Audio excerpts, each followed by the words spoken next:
ассалому алайкум дӯстон, хуш омадед ба шабакаи мо. Чемпиони вазни миёна UFC Ҳамзат Чимаев гуфт ки аз ҳама муҳорибаи вазнин барои ӯ кадом муҳориба буд. Биёед суханҳои борзро гӯш мекунем.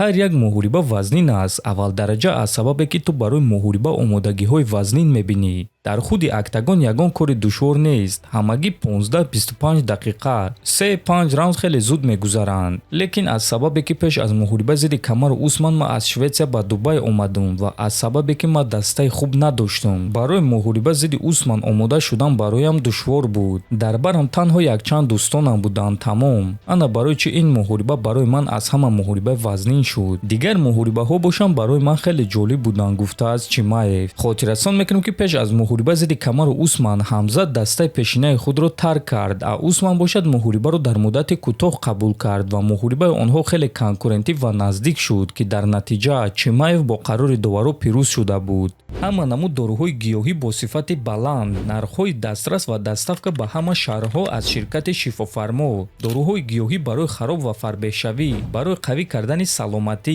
витаминҳо ва шампунҳои гиёҳӣ, ҳамчунин ҳиҷомаи бепул барои муштариён ва боз асали бениҳоят фоидаовар паҳлавон ки гардиши хун ва тестостерони шуморо хуб мекунад, хунукзадагиҳои баданро бартараф мекунад. барои маълумоти бештар ё ин ки заказ кардани доруҳои ширкати Шифофармо ба номерҳои дар рӯи экран буда муроҷиат кунед. ширкати Шифофармо дар хизмати шумо. роҳбари UFC Дана Вайт гуфт ки ба Арманд Сарукян боварӣ надорад ва аз ҳамин сабаб ба ӯ муҳорибаи унвонӣ надоданд. Сарукян бояд боз ба қуллаи баландӣ барояд. ӯ шанс дошт, лекин шанси худро истифода набурд. ма бояд ки дар ҷангувар боварӣ дошта бошем вақте ки ӯро муҳорибаи унвонӣ интизор аст. ҳозир Ҷон Ҷонс низ дар чунин ҳолат қарор дорад. Арманд чанд муддат пеш зидди Дэн Хукер муҳориба гузаронид ва ӯ пирӯз шуд. аммо дар вақти муҳорибаи рӯбарӯ Хукерро бо сари худ зарба зад ва қариб ки муҳорибаро барҳам диҳад. барои ҳамин мебинем ки чӣ гап мешавад, гуфтааст Вайт. ногуфта намонад ки айни замон Арманд Сарукян якум рақами рейтинги вазни сабук аст, лекин барои камарбанд чорум рақами рейтинг Гейҷи зидди панҷум рақами рейтинг Пимблед меҷанганд ва чемпиони вазни ним сабуки UFC Александр Волкановский дар ин муҳориба прогнози худро дод.